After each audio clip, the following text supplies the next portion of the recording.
Now we will see the difference between belt and pulley motor versus direct drive motor in front load. So let's see the difference. First we will start it. So this one is belt and pulley motor and this one is direct drive.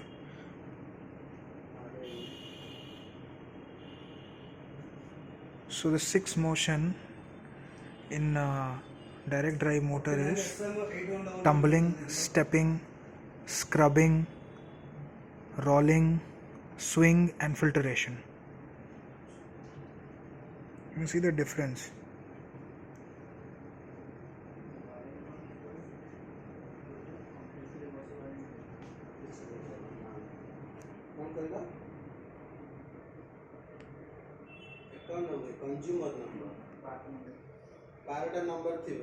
So if I show it from the back, so this how conventional motor works. That's why they cannot give you a different types of motions, washing motion.